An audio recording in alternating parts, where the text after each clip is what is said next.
Hello and welcome to episode 25 of Heart-Shaped Boxer podcast.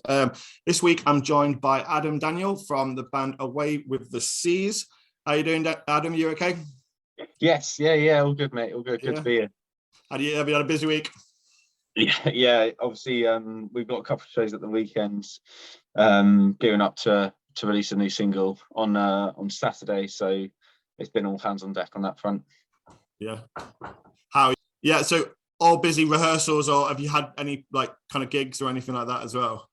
So we had a gig. So we did Metals to the Masses a couple of weeks ago in Bournemouth.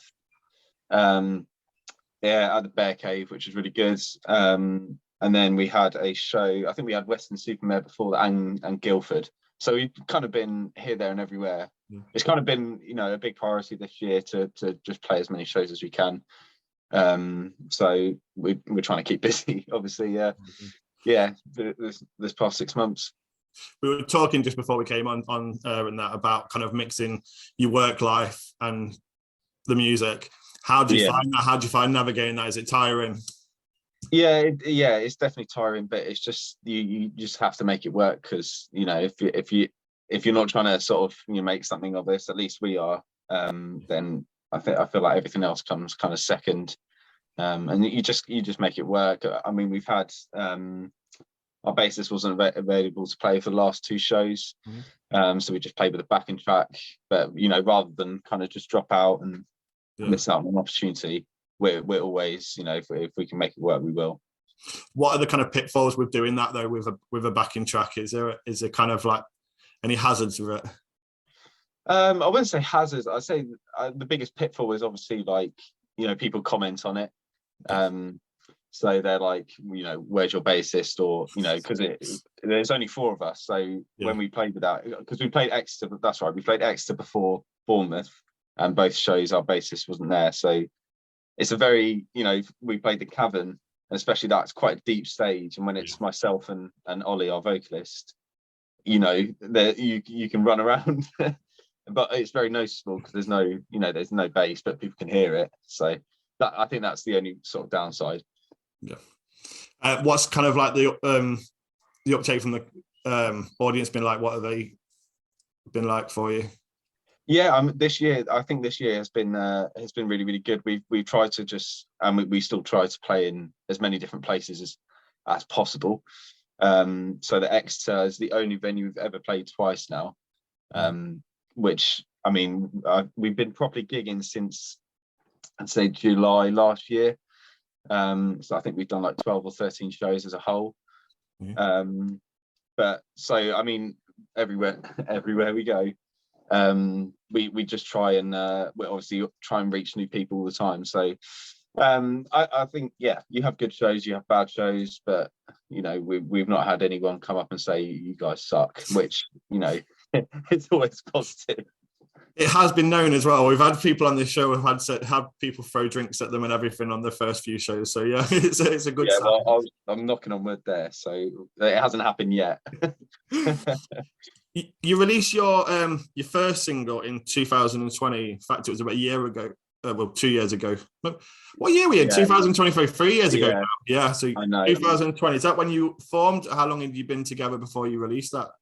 So the project itself, I started, I think, in December in 2015. And then I spent from there till, I'd say, 2018, 2019, just trying to get like a stable lineup.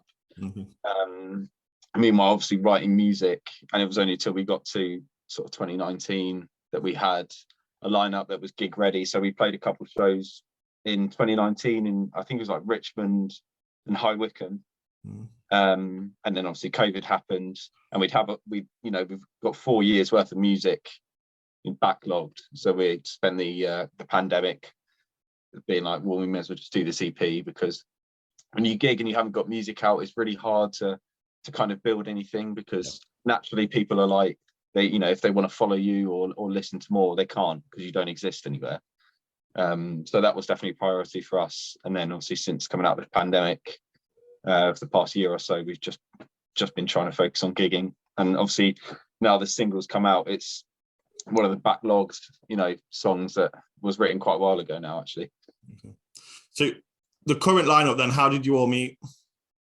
We all met on Join My Band, all of us, and I literally I searched that site for a good part of sort of 4 years, just trying to find people that were local and aren't, serial killers, because there's some weird which people. Which is a lot, I take it. Yeah. So you got to thin the horde there. But yeah, we all just met. I put up adverts. And over the years, pick people up, drop people, pick people up, and yeah, that's the stage we're at now. So we've been a stable lineup for sort of 4 or 5 years now. So I think we need to start looking for a sponsorship with that app, because you're not the only band that have mentioned this on the podcast. It's quite surprising how many go through that app to do it. So it's obviously a thing that works. Yeah, I think when you start, you just don't really know, because like for us now, I feel like if I was to start another project, I'd probably contact the people that we've played with and just see if, then you kind of have like a source of people that and they know you. Whereas when you're just starting out, unless your friends play music, you have nothing. So it's like it's just a database really of people. You can obviously describe yourself and what you want to do. So it makes the most sense. Yeah. And I guess as well, you can look for kind of like your music taste and stuff like that. I take it that's what you're kind of putting into the bio, and you can match with people who have the same kind of music taste as you, because it's pointless finding a band where the drummer likes a completely different type of music to you, and it's not going to work at all, is it? Yeah, no, you're just setting yourself up for arguments and disagreements down the line. So for the audience then, introduce kind of like the band itself, who the members, and kind of like what your sound is, what you describe your sound. Yeah, so like I said, there's 4 of us, and myself, that I play guitar. There's Ollie Whitecross, who does the vocals. We have Ryan on drums, and then Zach is bass. And I suppose we draw elements from a lot of sort of bands in the genre. Try and kind of position ourselves as a bit of like a chameleon, that we can kind of do a lot of things, or we wouldn't, want to try and do a lot of things. So I suppose obviously the closest example is probably August Red, because they were like my kind of gateway band to this sort of style, especially sort of 10 years ago.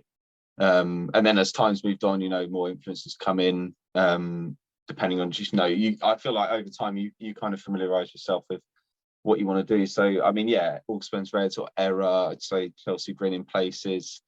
But that sort of, it's very sort of rhythmic, and there's melodic like harmonies everywhere.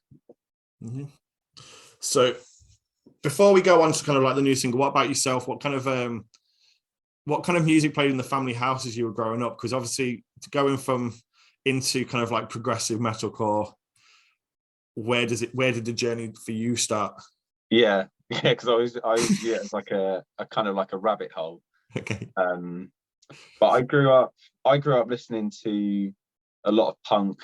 So like Green Day, like My Chemical Romance, and Fall Out Boy was a massive one, actually. And then I suppose as I got older, I started listening to more like rap and stuff. And then when I wanted to kind of pick guitar back up, and then I went back and realized punk's really easy. And just kind of stepped into that world. I think my dad especially listens to a lot of sort of 80s, I suppose, like soft rock, so like kind of like Simple Minds, The Who, The Jam. My mum kind of listens to pretty much everything, but I've never been in sort of a musical household. Like my parents or my siblings don't play instrument. So I suppose at college, I think I was like, I kind of wanted something heavy. Actually, there was a song on the Fall Out Boy's first album, and it had screams at the end of it, and I hated it. But I was really curious, because I was like, why do I hate it? And so I kept listening to it, and then I was like, I kind of want to find that again. Yeah. And then I feel like naturally you just go down the rabbit hole. Here we are. What was the first kind of how do I word this? The next step up then. So the screaming, where did you find the next level up for you after you'd kind of done with My Chemical Romance, Fall Out Boy and stuff like that? So the next was like Glassjaw. So kind of like hardcore, but not loose. Like, I mean, there's no melody in that, at least from for on a guitar standpoint. And I was like, it's not quite, where I wanted to end up. And I got into more like Trivium and Lamb of God. And I was like, yeah, we're getting there. And then I stumbled across, there was some guy in my class actually at college who, you probably find this, that there's some metalheads that they take pride in how unlistenable their music is. Yes. That they enjoy talking about. They enjoy talking about it, and that was this guy. And he was like, "No, you won't like this band," and he basically was just testing me. And I was like, "No, I want to try and listen to that band." And yeah, so I heard ABR, and then I kind of went from there to I found sort of stumbled across like Chelsea Grin, and then the real darker Behemoth and like early sort of Lorna Shore. Okay. And then that was my limit. I think I was like, okay, I'm probably done. This is where I get off. I love that kind of description of that kind of one metalhead though, because everyone has it, and I tend to be that guy at my workplace. I'll go to a gig and I'm going around, everyone going, look at this, and it's mainly like the crowd and the reactions, and you've just seen people at my work going, oh god, I can't do that. And it's like that's always like 50-50. That reaction, I think everyone that listens to metal knows that, because it's either really uncomfortable, because you're showing people stuff that is, like I said, is so far down that rabbit hole. We did like a photo shoot a few years ago in the middle of like a sort of castle, like sort of like fields and stuff, and there was a family walking past, and we were just playing, I think we were playing like Humanity's Last Breath out of the speaker, and I can just imagine that walk back of them being like, that's not even music. Like, going from listening to like Kylie Minogue or something, and then it's so far down that rabbit hole that it's just, you can't comprehend it. My wife's sister, her new boyfriend, he was like, oh, I'd love to go some gigs with you sometime. And the first one we went to, I went to a place in Liverpool called Jimmy's, and it was just like kind of solo artist, all originals, really good lineup. And he loved it. He was like, yeah, I love that. So the next one I was going to one, and the band were called Closed Casket. They're a Manchester hardcore band.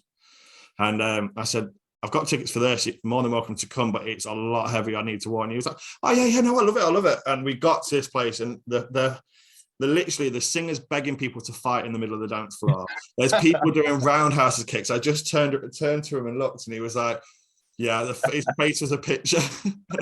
But he, by the end of the night, we were both in the middle of the mosh pit. So he must have it, so. Part of me thinks that, like, obviously this music is built for live settings, so the people that don't get metal and hardcore, they've never seen it in a live setting, so they don't understand all the sort of dynamics. And a part of me thinks that if you almost locked people in a concert, like they couldn't leave, at least I think by the end of it they'd be like, okay, well, I get it, it might not be my kind of thing, but I get why that does that, and why that's like that.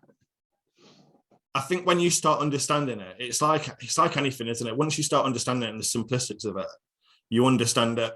And you, like, for me, heavy metal, as much as it's a chaotic noise sometimes, there is this inner peace there. And I found that, like, I struggled, I've talked about this several times on the podcast, I struggled with my mental health last year. And heavy metal for me is just that kind of, it is that craziness but calmness at the same time. And you can't get it until you finally understand it, if that makes sense. No, absolutely. When you get it, it clicks. Yeah, no, absolutely. And I feel like across all the genres, I don't know if there's a community as tight as sort of metal.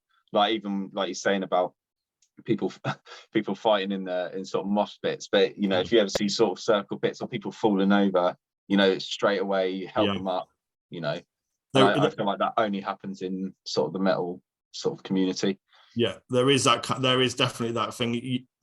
the mosh pit, as much as it seems crazy, is probably one of the safest places to be at the same time. Everyone's looking out. No one wants it, to and especially nowadays as well, because there's so many people getting involved in it. Everyone's just it's just nice, because I feel like you're saying about sort of the mental health aspects.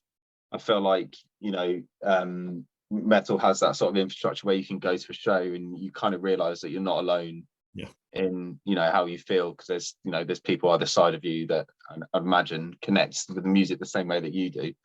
And that's I think that's really something special.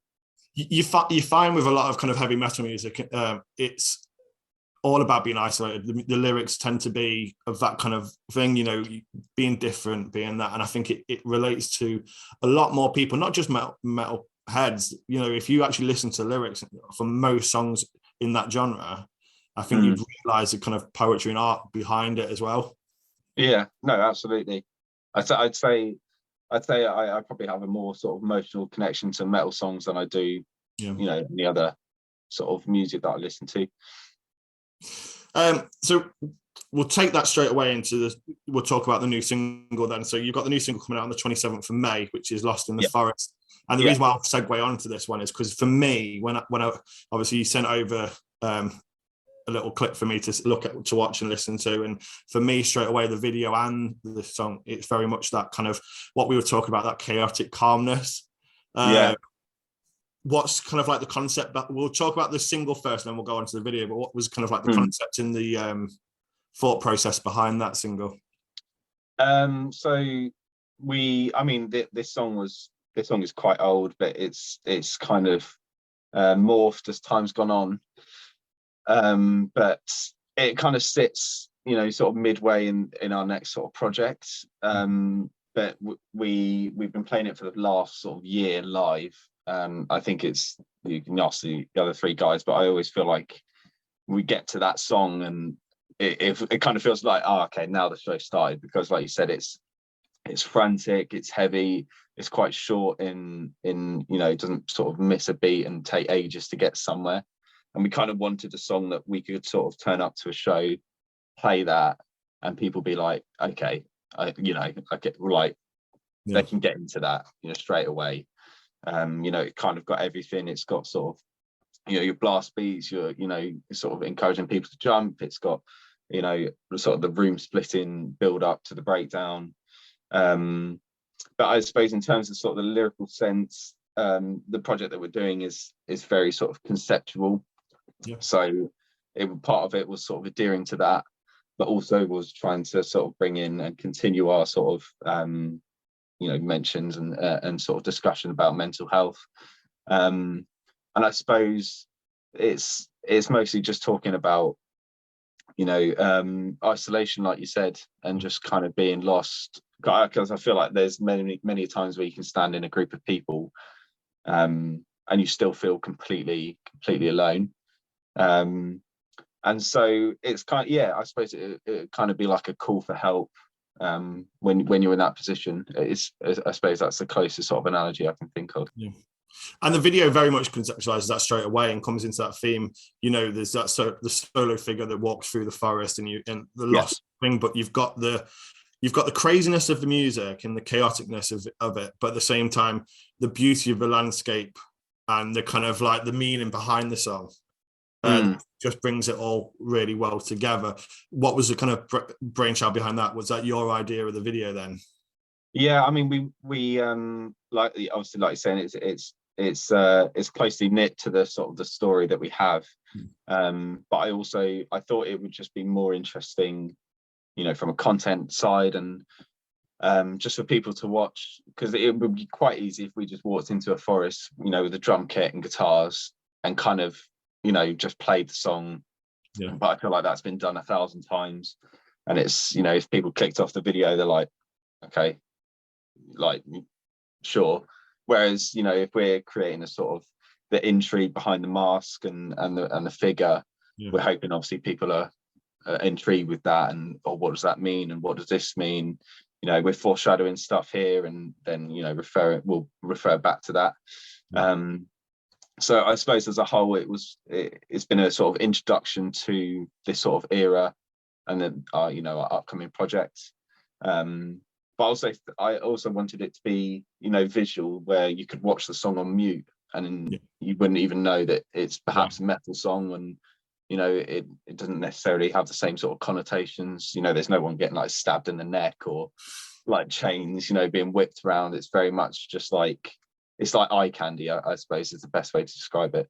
It could be like a Carmen video in the back of like a relaxation spa, couldn't it? Technically, if you took the music out of it, you could see like women in there like doing their massages and stuff like that, and relaxing to this like seeing that's pure beauty of this forest, and then the background of it. Yeah, no, absolutely. And that was, like I said, I feel like it's really easy to kind of do the simple stuff. That was the nature. It was kind of, if David Attenborough started a metal project, it would probably look something like that. I think I might have to go on the advert for this podcast. When I've lost my train of thought there, where I was going with that one. We coming back to kind of, you're saying the simplistic kind of, you stripped your kind of like your social medias back completely, didn't you, as well? And you've kind of been drip feeding this mysterious kind of foresty video. That's been brilliant advertising, I must say. But it's also creating that mystery, because have you had a lot of people talking about it?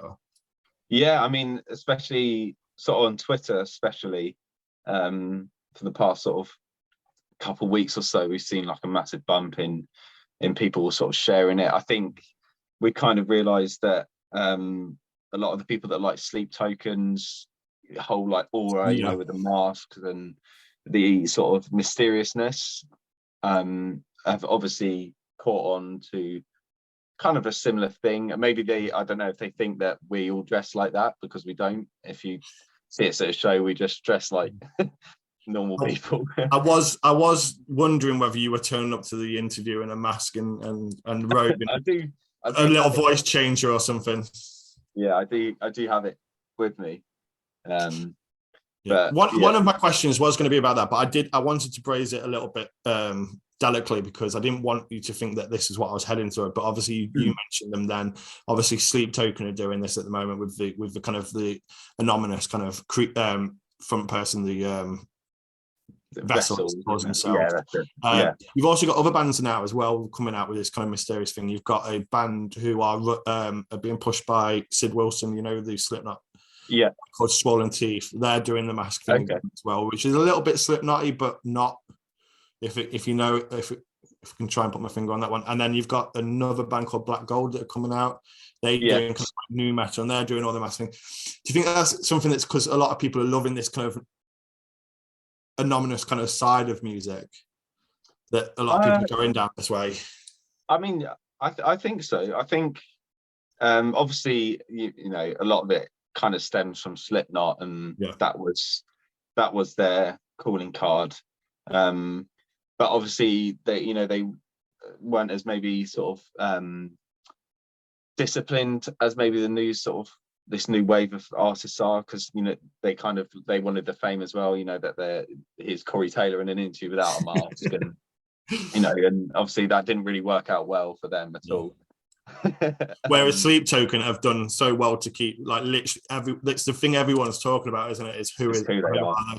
Because I've heard a rumor that he stays the same, but the band completely changed. It's session musicians, and it just depends on what he's doing. He brings in different people, but again, that's just literally rumor. No one knows. So I feel like in that position, someone to start that project must have been in bands, and they know how the industry works to commit to the kind of level that they've done it. But I mean, I feel like we live obviously in social media has affected a lot of the way that bands market themselves. And I definitely think the mask, the whole masking thing, and having an intrigue and having people be like, oh, okay, that's a really cool mask, and then discovering the music, I think it's definitely spawned a sort of new wave of people, rather than just like I said, people standing in a forest playing instruments maybe doesn't get the same reach as it did in the early days of YouTube. Yeah, I think as well. I think you put the kind of you went around it a little bit, but the social media with every detail of our lives being documented in social media, in that whether it be Instagram, TikTok, or whatever, I think people are loving this whole kind of mysteriousness of life, because we don't get it at all in life anymore. You know, back in the day when you didn't know who Slipknot were, because you'd have to wait a month to get a magazine that might identify them. Now you can go on your phone and find an article that suggests that Corey Taylor was the front person. You know what I mean? It is that mistake. I love it, because for me, it does take that. It's a talking point. Yeah. You know. I think it's a massive level of respect, but especially to obviously Sleep Token for, you know, the sort of heights that they're reaching now to remain. And because they don't do interviews at all. No. They don't speak between their set, nothing. So that is incredible sort of commitment to the project, I suppose.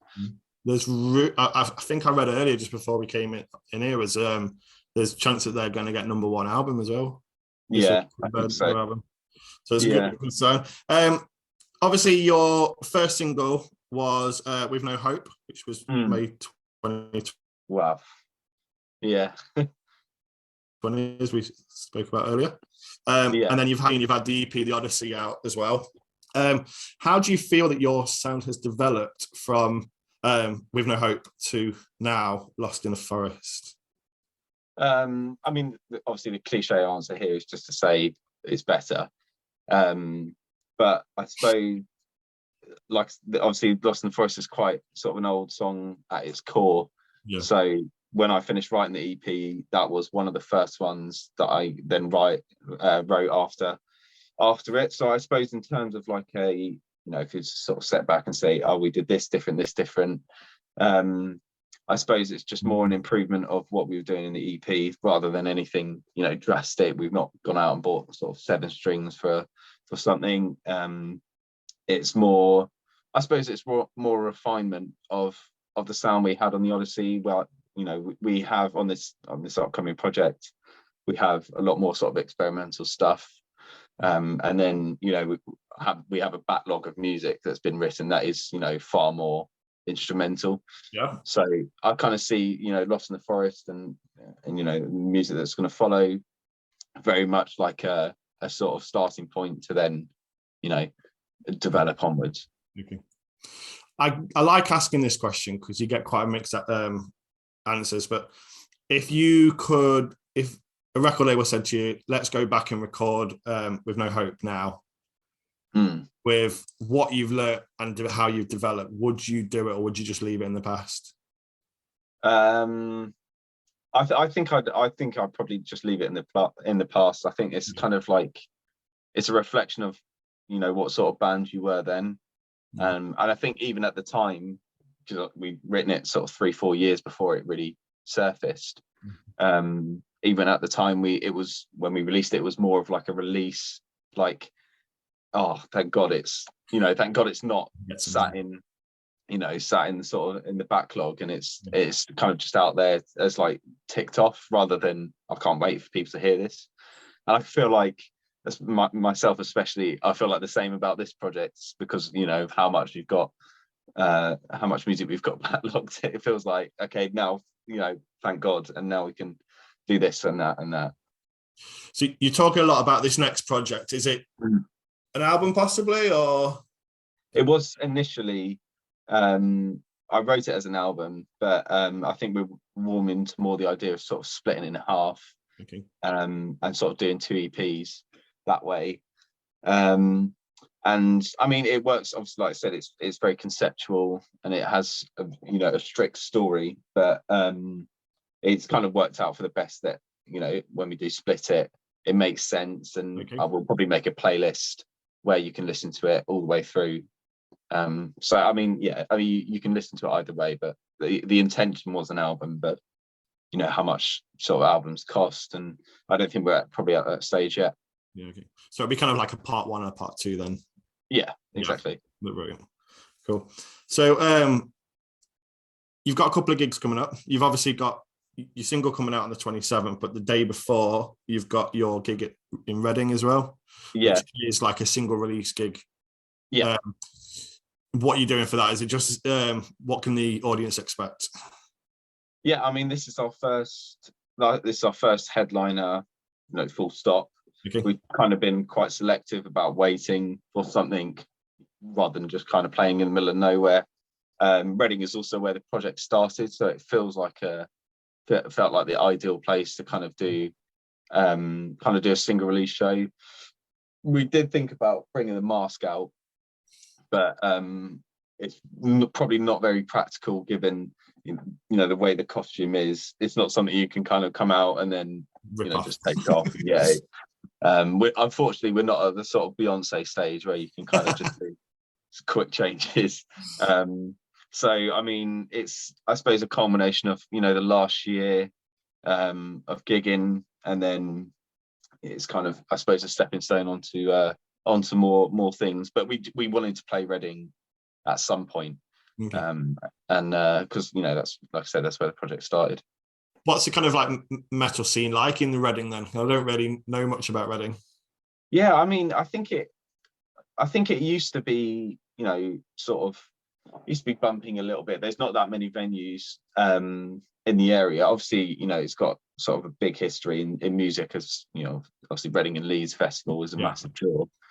But one of our sort of goals as a band is to kind of make that our territory and kind of start a scene and a little bit of a wave there.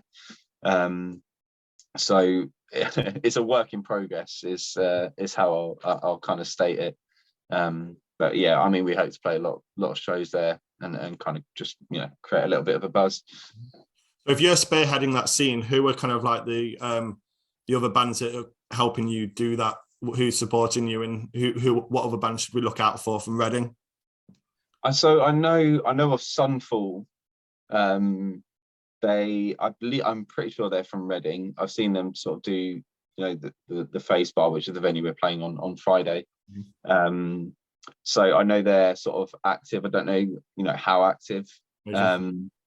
But I mean, in terms of sort of big metal bands, obviously Slyosis, for Josh and Architects band is from Reading. Architects obviously played a lot of shows at the Face Bar, which is still baffling to me.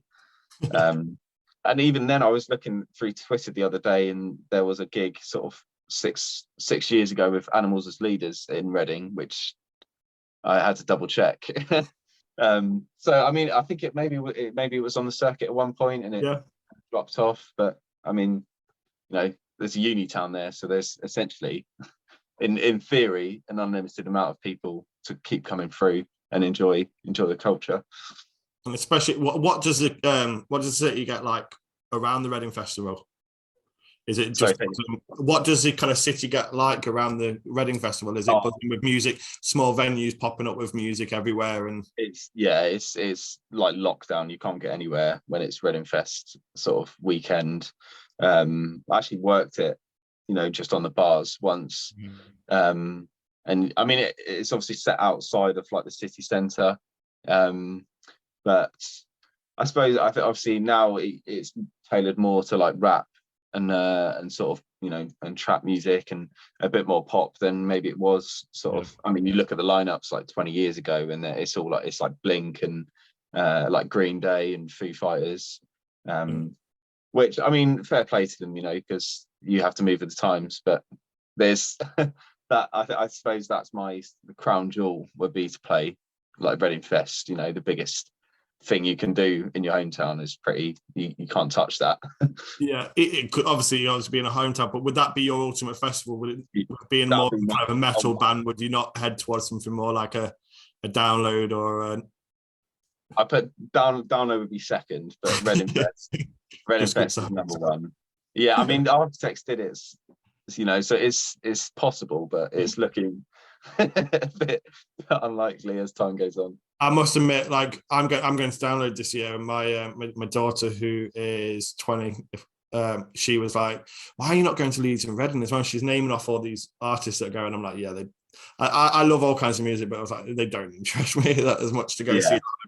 as the lineup for Download. Yeah, I mean, I think Download's always survived because that's the one, isn't it? There's not no one breaks it. Yeah, because you got to think Reading's competing with a lot of the festivals in London and really up and down the country as a whole, whereas Download has always been a mecca for metalheads to go to, hasn't it? Yeah, whereas like I always have this when people moan about the lineup for kind of Glastonbury and stuff like that, and you're like, but that's what Glastonbury's all about. It's all about diversity. Yeah. It's all about different acts in that. It's not about certain pop acts. That was what it was always about. So when people moan about it, it's like, I understand if they got 50 Cent to do Download Festival, that'd be completely I'd go to that. out of the back. But yeah. When people moan about Let Leeds and Reading, that it's unfortunately they've got to move with the time, and that's what they're all about. These festivals, aren't they? It's about the diversity of music. Yeah, it's a business, and there's plenty of other festivals that are coming out that that maybe aren't as sort of Reading and Leeds scale. There's so many great ones. Like Radar's coming through. You've got Outbreak, even down the south with Burn It Down, and I mean, there's so many sort of festivals that are kind of popping up everywhere that I suppose, if you feel like we've lost Reading and Leeds, you've got we've 10, 20. We've even got a small scale one in Liverpool coming up. It's called the No Play Festival, and that's aimed at metalcore. And I was amazed when that first came up. It was brilliant that Liverpool is kind of getting that kind of scene again. Yeah. I've seen that on Twitter as well. Yeah. So I mean, there's obviously still the market for it. Yeah. You've then got your Mortal Metal Festival in High Wycombe as well. After that festival, how are you feeling of that one? Yeah, so that's a 2-dayer, but I think we're only playing the Saturday. Okay. Or we would have played the Saturday now. But again, that venue, I think it's called the Phoenix. We played that 4 years ago. It's like our second gig, and then I think it closed down or they changed ownership, and they were like, right, we're not doing sort of metal shows or anything. And then it's come back out, and the guy that put it on was like, right, we'll do a festival. So it's kind of a bit like, it's going to be a bit weird going back to somewhere that we were a completely different band, had no idea what, like, in terms of our live setup back then, it was just an absolute mess. Bear in mind now, I feel like we have it kind of locked down. We go to every show and we kind of know what it's the same every show.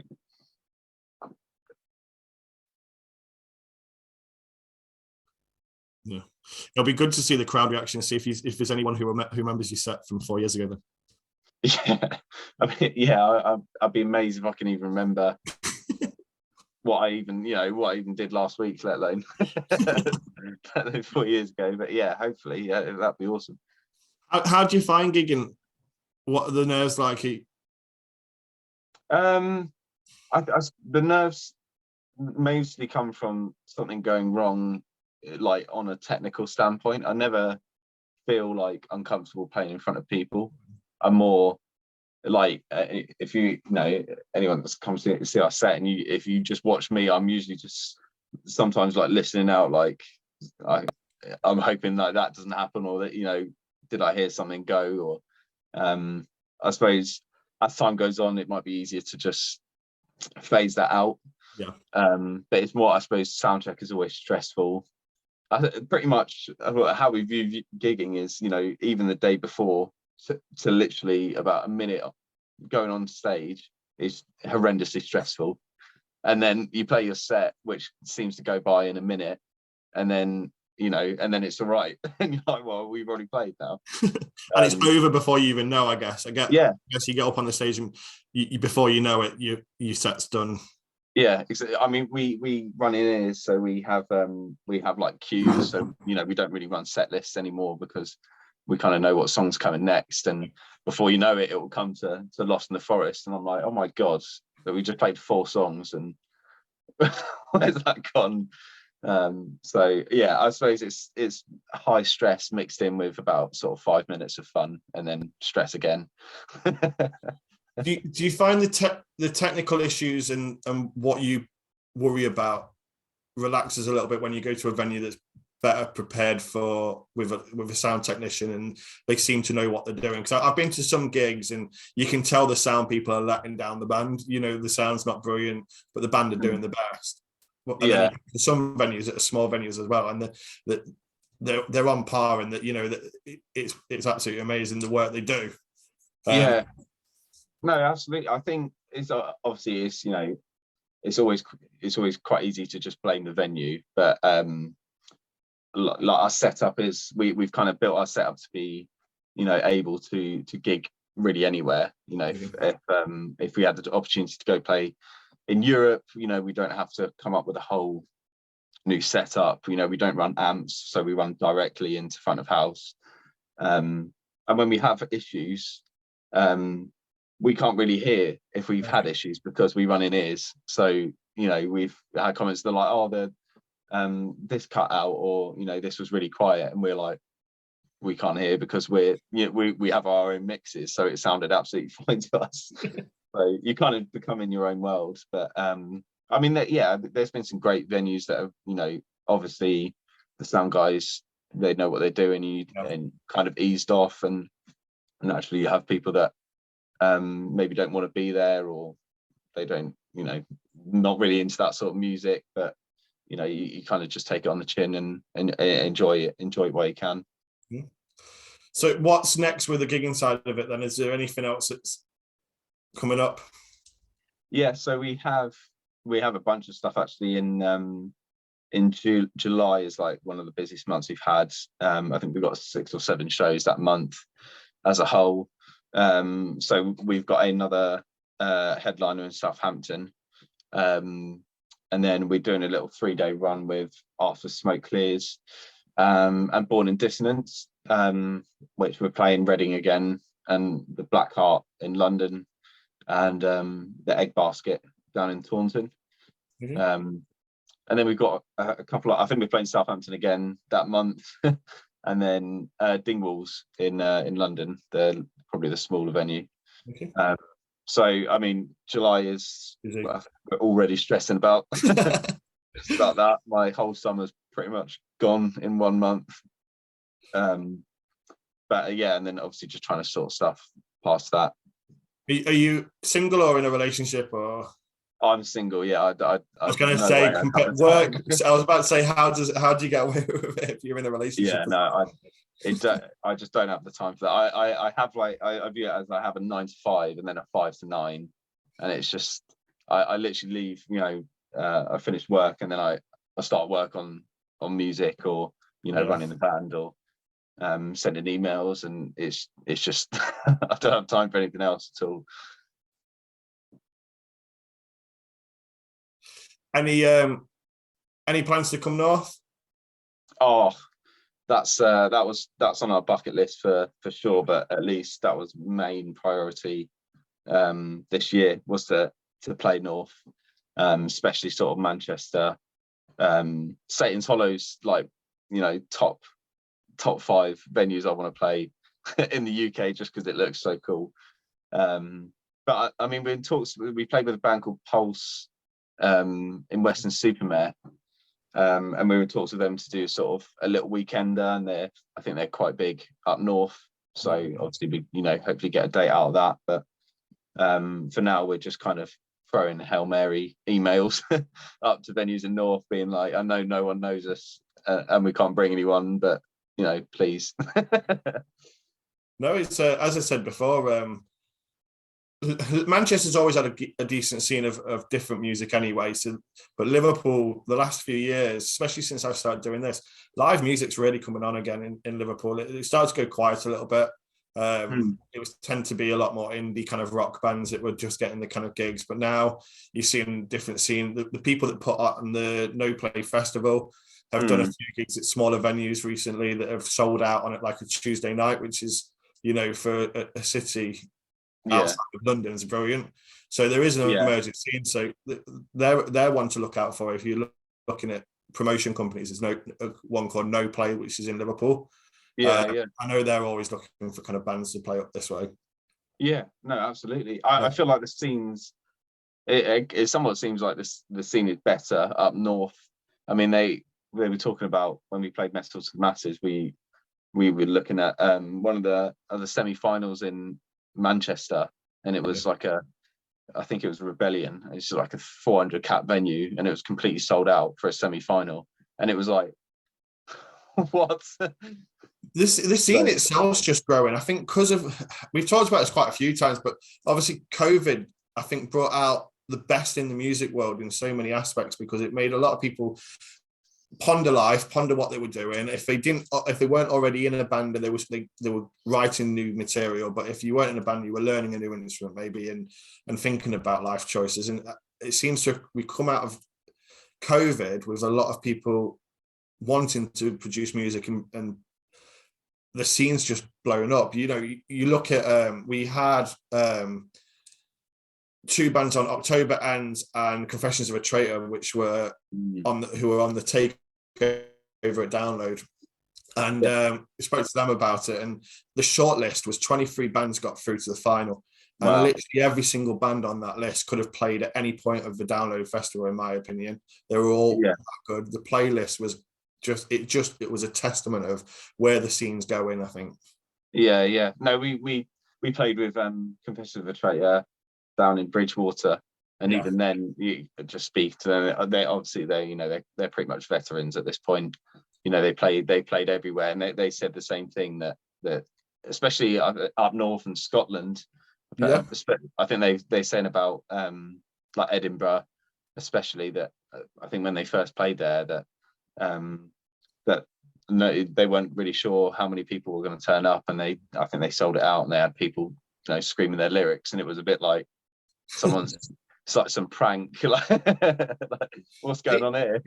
You've got places like Newcastle's really flourishing at the moment with the music scene, and there's a place in Middlesbrough that's got a bar that nearly every band talk about on here. You've got Black Coast, a new up and coming band. They're in Stokes. Stokes now getting like a kind of centre of metal music as well. So it's so many cities are flourishing, and it's brilliant for me as someone who's wanting to promote bands and talk about music. So it's brilliant for me, and it must be brilliant for you guys, because the more bands there are, the more chances there are for support slots, gigs in areas and stuff like that throughout the country. Yeah, absolutely. Yeah, and even we saying about Newcastle, we've been keeping tabs on that. The Rituals. They're at Download as well. Yeah, and I think they're doing a warm-up show soon, and they sold out a sort of 400 cap venue as well. And so we kind of view it as like, okay, that's their region, and we kind of want to have that about Reading, that there's like you're saying about people coming out to Stoke and Liverpool. We kind of want that to be like, you know, this is our territory. And it's brilliant, and hopefully that's what we can create throughout this, isn't it? Yeah, fingers crossed. So what's the future got in store then for Away with the Seas? Where do you see yourselves in 5 years as a job interview kind of question? 2005. So I mean, obviously we got these two EPs, which will hopefully come out. I hate putting a date on it, but hopefully this millennia would be nice. And then we've got. I'm starting to sort of work on like a 2 or 3 song EP, which is kind of a complete sort of, you know, change in sound. And then we already have an album written that has been in backlog for sort of a couple of years now, that probably hopefully I think in 5 years we would have released. And again, that's a complete sort of left turn. I feel like once we've done this sound, it's kind of like we've done it, and then we want to try something new. And what if we incorporate that, or what if we change that to that? I don't want to be, you know, 5 years saying Lost in the Forest. I mean, that's the same as the song we're putting out now. Like, it's kind of, you know, of that time. That's very much how I view it. Is the 2 EPs kind of like, if a record label came in now and said, we love this sound, let's do this as an album, would that be the ultimate dream for that project? Yeah, I mean, is it just a kind of financial side keeping it back from not being an album? Yeah, well, also that you know, maybe the demand's not there at the moment, and it was, you know, I feel like that was a hard pill to swallow, but I think it was the right decision, or will be the right decision. There was a lot of discussion sort of internally about what to do with it, and I think given how much backlog, it's not necessarily a question of, if we can't do this now, then when, because we have another one kind of in the locker. So it was just like, we can make the best out of this. We have obviously this mask that people seem to be really engaging with, and we have 10 songs that revolve around that, and we can continue to incorporate it. So I suppose it's the financial side is obviously a massive thing, but it will hopefully then pay off to when we do our first album that is maybe a bigger sort of deal than this one would have been.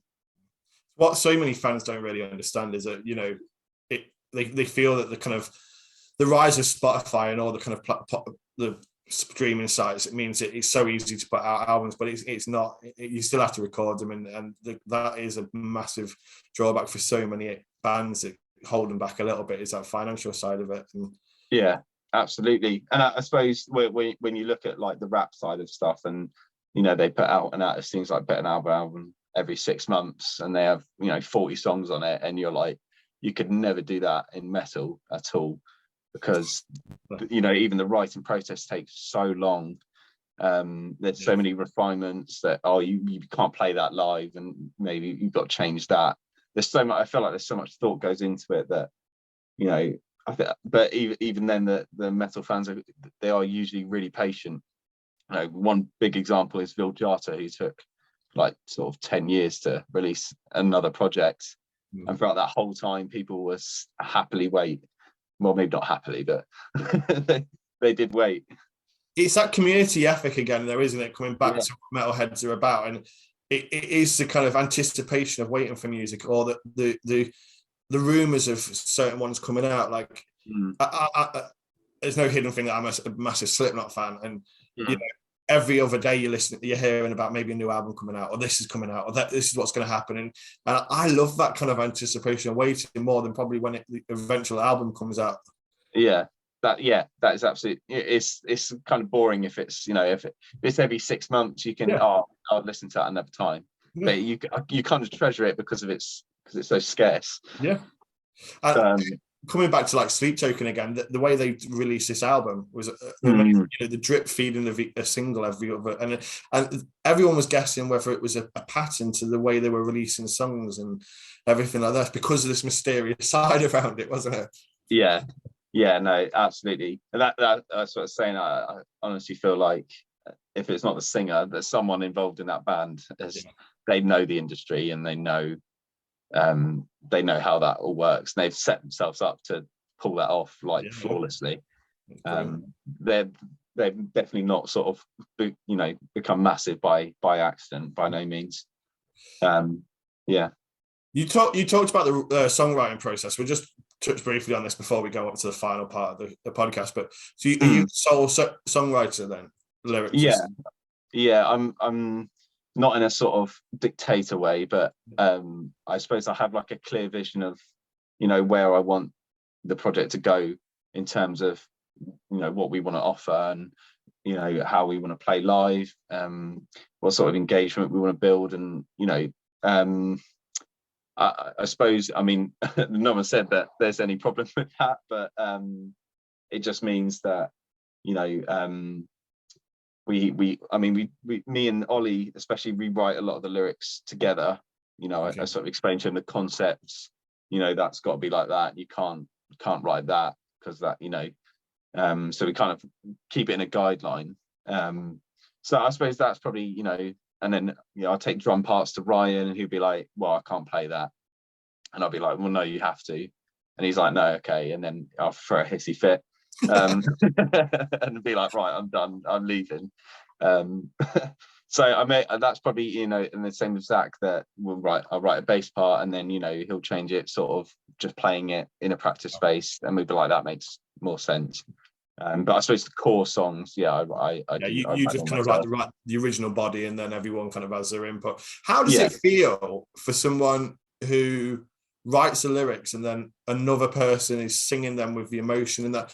Because recently I've had this kind of debate with the whole AI subject that's come out. Oh, yeah. With people going, oh, it's Kurt Cobain singing Soundgarden's Black Hole Sun. It's amazing. No, it's not, because for me, it's the emotion. It's not him singing until he's put his true emotion into it. And it's not that. So for someone who's written a song and hearing someone sing songs that probably mean a lot to you with the emotion that they're putting into it, how does that feel?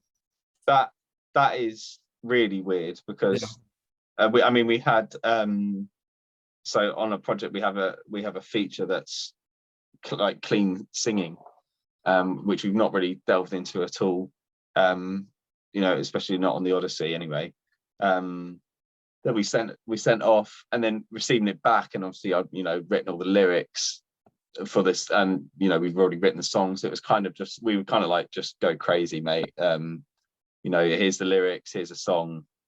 There's no doubt that our end, we're going to be like, this is awful. We're going to be like, no matter what you do, it's going to be great. But there's I think Ollie recorded me listening to it when it came back, and it's just really alien. It doesn't feel like your song anymore, and it's like, this is weird, because what you had in your head, it's been made like 100 times better, that you're like, oh, I had this, but then someone's completely taken it a different direction, and it's not even crossed your mind. And it's the same, I suppose, the same with the emotion with when we track Ollie, that I sometimes I track the vocals horrifically and kind of be like, you're doing it here, and then he'll try something else, and it's like, oh, I like that way, and then it changes everything. It's like, okay, now I have to change that.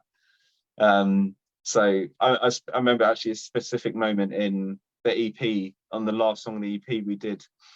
We were just looking for lyrics to put in there, and sort of when I was writing that time, I tried to write like sort of a lot of poems, and there was a poem I wrote about sort of mental health, and the idea of like you're not going to be here forever, and kind of question yourself that if you saw like the end of the world, like what would you do?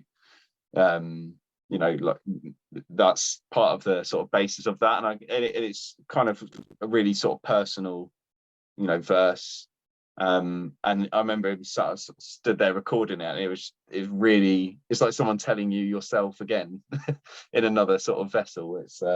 It's just weird, I think, is the best way to explain it. Has there ever been a point where you've written something and then gone, do you know what, that's too personal for someone else to sing? I can't accept that. Maybe not. I don't know, because it's always kind of covered by the concepts, like very much all of my output in terms of how I feel and what I put into the music is kind of disguised in all the story and the concept. So especially Lost in the Forest is very much when I wrote that, how I felt, that you just, it's being isolated and being completely alone, but in the video that's portrayed through a character who's looking at mementos, and it's kind of like my feelings are repurposed into something else, rather than just being like I feel alone. That's me. It's more, it's like a machine, and it's kind of output to something else.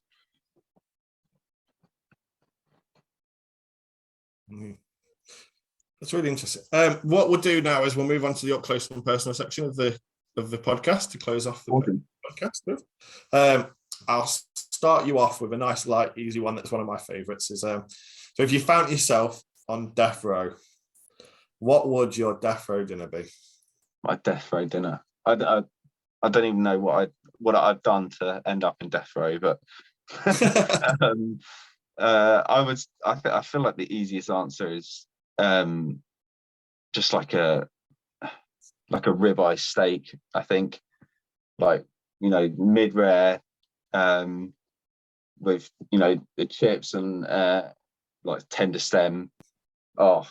Yeah, but I would take forever to eat that. Because I'd be like, mouthful at a time, just chewing. I used to work in a restaurant in Spain, and a guy used to come in and he would take hours to eat his meal. I've never seen anyone eat so slowly. He would cut a piece off, like the smallest piece, put it in his mouth, put both his knife and fork down, and start talking again. And you'd look and go, surely your food is cold now. That is how I'd eat my dinner on death row. He's got to be a food reviewer, or no, he just talked. He just talks. Oh yeah. But I would hate to have been dining with him, that's for sure, because serving him was a nightmare. So, what would your meal be? Oh, right. So I've had to think about this quite a lot because I asked this question quite a lot. But I would have a 3-course. I'd have prawn cocktail to start because it's my mum's favourite kind of food. Okay. Then there was a chip where I grew up in Nottingham originally, and there was a chippy down the road called Carrington's, and they used to do the best ribs and chips. So ribs, deep fried spare ribs. You can see why I'm such a big guy now. Deep fried ribs with chips and just barbecue sauce. I can't find anywhere else. And then I'd have my daughter. She does these. Do you like Biscoff? Yeah. So she does these Rice Krispie cakes, but with Biscoff and white chocolate, and they are just amazing. So that would be mine. So not that I've thought about it too much.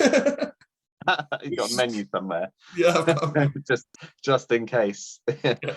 Yeah, what's your last meal? Well, I'm glad you asked, mate. Yeah, here's a soundtrack to put on. Yeah. If you had an hour on a bench with one person dead or alive, who would it be? Oh my god, an hour on a bench. Yeah. Oh my god, what a question. I mean, this is difficult because obviously you can say people that are really clever, but they might be too clever that you just don't understand. No, I would say Neil deGrasse Tyson. I'd put, because I don't know I'm not necessarily interested in astrophysics or science as a whole, but it's the way that when he talks, he seems it's like he's fascinated that he's even talking about it. He seems. Yeah. It's so like, I don't know, that it seems like you're speaking to someone that's so interested in something that I feel like I could just sit there and literally listen to him for that whole hour and not say a word. He's quite goofy as well, isn't he, though, is in the fact that he doesn't take himself seriously. Yeah. When I've heard him in interviews, I heard him on, there's this like rednecky kind of comedian who does rounds on TikTok, and I can't remember his name. Is that Theo Von? Pardon? Theo Von. Yeah, Theo Von. Yeah, Theo. Yeah. And he was on his, and he just dumbed himself down so much for that audience, but not patronising. And he was brilliant on that. So I can see why you'd go for him. It's like I just feel even just his outlook on life. Like there was a clip of him talking with like Larry King about immortality. I really wanted to use it on one of our songs, but he starts like laughing in between, and it's like and obviously but he also has some incredible sort of quotes on life as well that you're like, this is an astrophysicist that's sort of saying the odds of you being alive are like 1 in, I don't know, I'm not even gonna guess the number, but it's I feel like I'd walk away from that bench like, what am I doing? Like, question everything. There was a 3 of them that came around at the same time that kind of got YouTube kind of popular, wasn't there? It was him, Richard Dawkins, and I forgot the other guy's name, who he unfortunately passed away. But he was kind of like a philosopher, but very kind of like direct in his kind of thing. That's kind of bugged me what his name was. Alan Watts. Pardon? Is it Alan Watts? No. Oh, okay. It's going to bug me anyway, but they kind of rose to fame, and the 3 of them kind of, because of their YouTube clips in there, kind of like the anti kind of religion kind of side of it, got them kind of a lot of fame from it, didn't they? Yeah, absolutely. I asked that question to my 14-year-old child, and their reply was Princess Diana. And I've mentioned this before here, and I was like, why Princess Diana? You weren't even born when she died, let alone when she lived. And I just want to find out how she was murdered.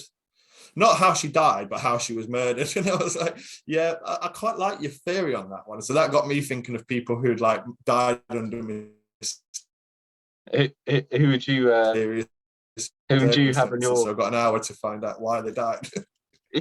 Who would you have on? I don't know. You know, I see. I'd love to interview. One of my dreams is to interview Corey Taylor. So I'd probably grab my chance with Corey Taylor. If I was going, kind of think, there's a guy called Joe Anhari, who's an author, and he changed my life last year in his book. So I'd probably maybe him as well, just to be greedy. Okay, so if you could collab with one artist, who would it be? So it's a 2-part question, because it's who would you, as Adam Daniel, collab with as joining their song, and who would you have collab with Away with the Seas? Does that make sense? Yeah. Oh my god. So I feel right. So the business and logistical answer for someone to collab with us. I mean, I feel like Will Ramos would be. Yeah. Would be this. I feel like anyone really that kind of makes the sort of music. Yeah. I mean, that seems like no matter what he did, it would go viral. So I'd take Will Ramos just for the, just for, I suppose, just for the reach, because I don't know anyone else that could bring that. And then band that I want to collab, or artist. I mean, this is tricky because I don't really. I mean, we have like one song with like a guitar solo in it on this next project, and even that was like I begrudgingly wrote that because I hate that kind of look at me, like I really hate. I don't know why that makes you feel like, I don't know, it just takes you away from everything else. But I mean, I'd probably say like ABR, just to even just play like a song live with them, or just have a part in one of their songs. It would kind of just be like some sort of full circle moment. But it'd be weird because I'd be like, I have no place here, but I'm just here for the ride. Like, I'm here till my mum picks me up, and then I'll get out. What was the last book you read? Oh, I never really got into books. So I mean, that'd be one from like, I'll tell you, it'd be Mike Tyson's autobiography, which was like years ago now. I still got it somewhere in my room. I've got that autobiography as well. Yeah, I used to be really big fan. Well, I still kind of, but I used to be quite a big fan of Mike Tyson, and I was so fascinated by how he just sort of kind of changed his life around, and like his upbringing and stuff. So yeah, that's probably the last book I read. It's a good bit though. If you could only listen to one artist for the rest of your life, who would it be? Oh Christ.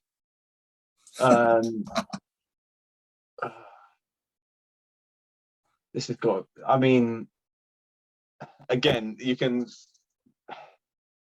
I mean, some people will say, just their favorite, and you think you got what, 50 years, you want someone that's got a massive discography. So this is what I try and explain every time, because people just rush in and go, same as you just said, go for the favorites. But for me, it's about the longevity of that music. Yeah, I'd say probably the smart answer is someone like probably Dream Theater or like Meshuggah or Metallica, something like someone that's done a lot of records. And I feel like, even if you didn't like it, you have like 15 albums that, if you wanted to listen to music, you've got your pick in it, rather than someone that's done like 2 and you're stuck with that. As much as you probably like it now, there'll be a point where you can't you hate it. I mean, I have that with albums that I've listened to that I can't listen to them. I've over listened to them, so I don't enjoy them anymore. You have to have a break sometimes for certain hours, don't you? I had a cheap response for that one because I took Dave Grohl because of how many different bands he's been in. So it covers so many different, Foo Fighters, Nirvana, but he's also been, without realizing, how many times he's been like drummer in like I remember Josh Home did the Desert Sessions, and he appears on quite a lot of them and stuff like that. So he crosses over quite a lot. Yeah, that again, that's the smart answer rather than I like that. So that's it. I've done 25 podcasts of asking that question. Yeah, that's like, yeah, that is the logical, like, there's trying to outsmart the question. Like, yeah, go for the, even if you hate them, they've got 49 albums, so I'll be all right.